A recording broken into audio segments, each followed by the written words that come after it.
날마다 쓰는 나의 신앙일기 TV 데일리 큐티 나무의 향기입니다. 오늘은 5월 10일 수요일입니다. 오늘 함께 묵상할 성경 본문은 창세기 24장 21절에서 27절입니다. 그 사람이 그를 묵묵히 주목하며 여호와께서 과연 평탄한 길을 주신 여부를 알고자 하더니 낙타가 마시기를 다하매 그가 반세겔 무게의 금코걸이 한 개와 10세겔 무게의 근 손목걸이 한 쌍을 그에게 주며 이르되 내가 누구의 딸이냐 청하건대 내게 말하라. 내 아버지의 집에 우리가 유숙할 곳이 있느냐? 그 여자가 이르되 나는 밀가가 나홀에게서 낳은 아들 부두엘의 딸이니이다. 또 이르되 우리에게 집과 사료가 족하며 유숙할 곳도 있나이다.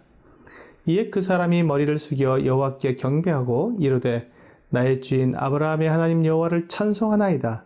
나의 주인에게 주의 사랑과 성실을 그치지 아니하셨사오며 여호와께서 길에서 나를 인도하사 내 주인의 동생 집에 이르게 하셨나이다 하니라.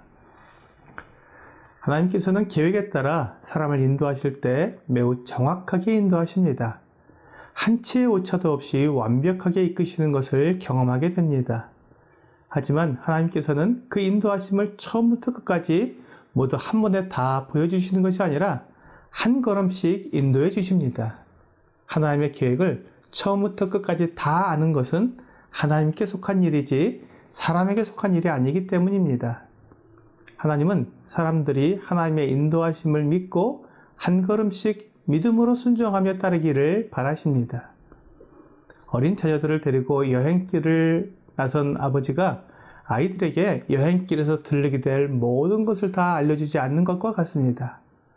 아이들은 그들이 어디에 들르고 무엇을 먹으며 어떤 경험을 하게 될지 모든 것을 알지 못하지만 아버지를 믿고 아버지를 따라 함께 여행하는 것처럼 우리도 하늘 아버지께서 우리를 인도하실 때 결코 두려워하거나 답답해하지 않고 아버지의 인도하심을 기대하며 한 걸음씩 나아가는 것입니다.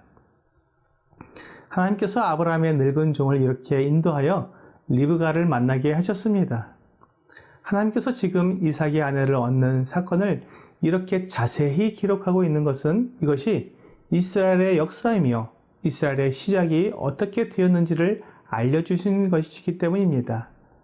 특히 이제 아브라함과 이삭과 야곱으로 이어지는 족장들이 어떻게 아내를 얻었는지를 아는 것은 오늘날을 살아가는 우리에게 매우 중요한 교훈이 됩니다. 하나님께서 원하시는 배우자가 어떤 사람이며 어떻게 그를 만나야 하는지를 알게 되며 그렇게 아름다운 결혼을 통해 하나님이 세우시는 가정을 이루어 하나님께 영광을 돌리는 교훈을 배우게 되기 때문입니다. 아브라함의 늙은 종은 리브가의 됨됨이를 통해 그가 이삭의 신부감이 될 만한 인격을 갖춘 아름다운 여인임을 알게 되었습니다. 하지만 늙은 종은 그것으로 리브가의 신부감을 결정한 것은 아니었습니다. 늙은 종에게는 아브라함과 언약한 한 가지 조건이 남아 있었습니다. 그것은 그 여인이 아브라함의 친족이어야 한다는 것입니다. 아브라함의 친족이 되어야 한다는 이 조건을 만족하지 못한다면 리브가가 아무리 인격적이고 또 아름다운 여인일지라도 결코 이삭의 신부가 될 수 없었습니다. 늙은 종은 자기 생각과 자기 계획대로 이삭의 신부감을 결정한 것이 아니라 철저하게 자기 주인 아브라함의 뜻과 계획에 따라 신부감을 결정한 것입니다. 이것이 중요합니다. 하나님의 인도하심을 구하면서 하나님의 뜻이나 하나님의 말씀과 관계없이 내 뜻, 내 욕심, 내 생각에 따라 판단하고 결정한다면 그것은 하나님의 인도하심에서 떠난 것입니다. 길을 잃고 헤매는 것입니다. 하나님이 인도하시지 않는 것이 아니라 내가 하나님을 떠나 내 마음대로 내 갈 길을 간 것입니다. 그렇게 되면 하나님의 인도하심을 받을 수 없습니다. 아브라함의 늙은 종은 결코 그런 우를 범하지 않았습니다. 그는 마지막까지 아브라함과 맺은 언약을 확인했습니다. 리브가에게 누구의 딸이냐고 물었습니다. 그러자 리브가는 나홀이 밀가에게서 낳은 아들 부두엘의 딸이라고 대답했습니다. 나홀은 아브라함의 동생이었습니다. 결국 하나님께서 이 늙은 종을 인도하셔서 만나게 하신 여인이 아브라함이 부탁한 모든 조건을 만족하는 여인이었던 것입니다. 이것이 하나님의 완전한 인도하심입니다. 우리가 하나님의 인도하심을 구하면서 내 생각, 내 뜻을 내세우지 않는다면 하나님은 우리를 완전하게 인도하십니다. 하나님의 뜻을 이룰 수 있도록 우리를 인도해 주십니다. 문제는 우리의 순종입니다. 내가 알지 못하고 다음 발걸음을 놓을 것이 보이지 않는다고 불안해하면서 하나님의 말씀과 뜻을 저버리고 내 경험과 내 생각대로 길을 가면 하나님의 인도하심에서 멀어질 수밖에 없습니다. 이사야서 53장 6절은 우리는 다 양 같아서 그릇 행하여 각기 제 길로 갔거늘 여호와께서는 우리 모두의 죄악을 그에게 담당시키셨다라고 말씀하고 있습니다. 이렇게 하나님의 뜻과 인도하심을 떠나 제 갈 길로 가는 것을 죄라고 말씀하고 있습니다. 하나님을 떠난 사람은 죄 가운데 있는 사람입니다.